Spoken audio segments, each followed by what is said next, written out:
In this video, I'm going to recap the Saints versus the Redskins game. We're starting right now.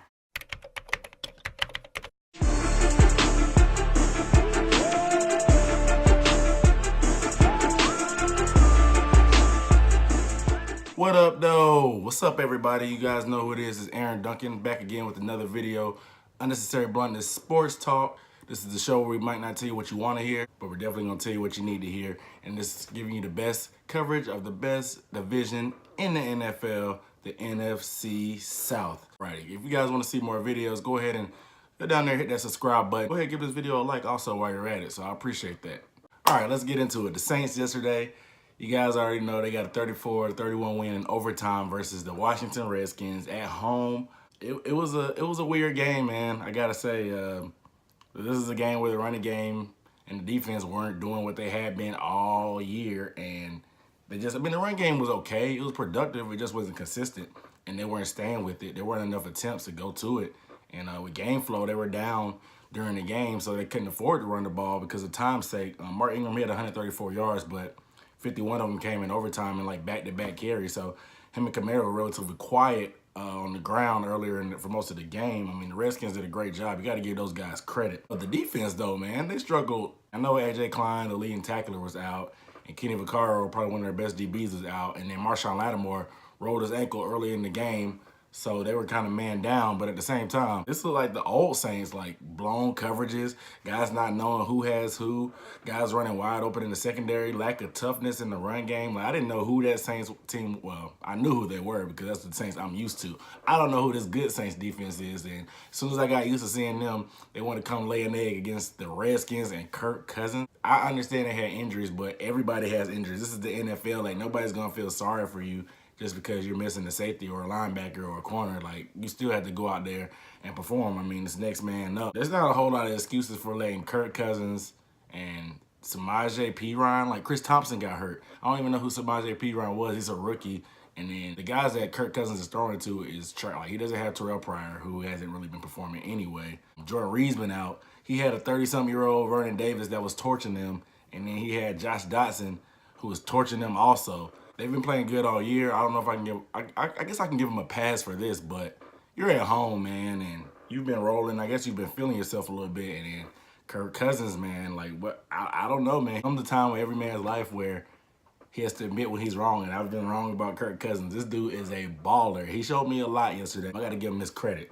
Let's move on to Drew Brees. Well, I got a little flack from my last video. I'll put the card up top about me saying that Drew Brees hasn't been who I'm used to seeing, and I said that he had been holding the team back. Granted, he proved to me yesterday that he's not holding the team back, but I will stand pat on what I said about him not being the same guy he's used to and not being very Drew Brees-like. To the naked eye, the numbers are there, 70% completion. He only threw 4 picks on the year going into yesterday. But if you look deeper, 25% of his passes are going to running backs. You know, like, so he's just dumping it off now, and the running backs are doing all the work. He may not be what he used to be. He may be regressing, but in that hurry-up 2-minute scenario, something just clicks in his head, and he just so mentally locked in and so used to being in that scenario that it's almost like muscle memory, and he orchestrates that 2-minute drive and the hurry-up offense like no other. The last 2 drives, you guys know the numbers. He went 11 for 11.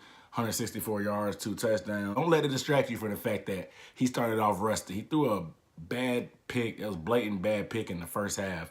And that's what I'm saying. This is one of the plays I was talking about with how it doesn't look like Drew Brees. Like, he wouldn't make that bad decision throwing with the safety lurking in the middle and going over to make that play. He's fully capable of doing this in the clutch when he needs to do it. But the defense and the running game has been carrying him all year. I'm going to stand by that. And it is what it is. Drew Brees balled out. I have to give him his credit, but they got very, very lucky down the stretch. Some people don't believe in luck. I do. That third down stop by Manti Te'o. I mean, yeah, it was a good play. They tried to run it on 3rd and 1, but it was 3rd and less than 1. It was a fraction. They should have just ran a quarterback sneak. I've been watching the Redskins for the past 2 or 3 weeks just because I've had some betting interest on them. And last week, they had the same scenario where it was short yards. They could have ran the game or to keep the game going.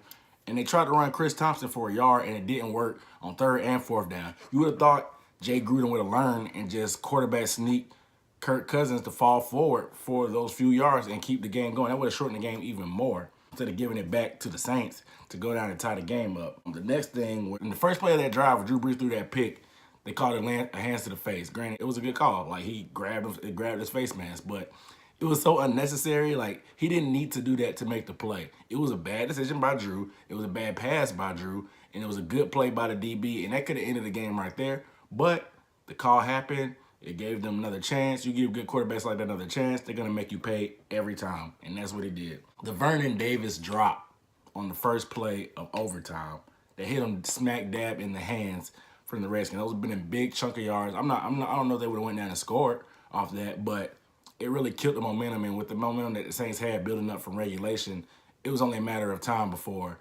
that ended up spiraling out of control, and then they just got rolling and won the game anyway. It been money all game. That's the bad part about it. And for him to drop that, they hit him straight in the hands, was really ridiculous. So you can't really fault Kurt on there. It was mainly Vernon Davis. I mean, this what happens though. I mean, you have to be lucky sometimes. I mean, I've been watching the Falcons and the Panthers the past few years because they've come out and they've had a hot year, both teams, but some things have to go your way. Like, you have to get lucky. Like, I noticed last year, and when you had that Super Bowl hangover, quote unquote, you're just not getting the same bounces that you did the year before. It's not that you're just bad or it's whatever. It's just everything was going right for you the year before, and now stuff is just going bad. All those things that were teeter-tottering on the line or 50-50 on the fence aren't falling your way. It's falling the opposite way.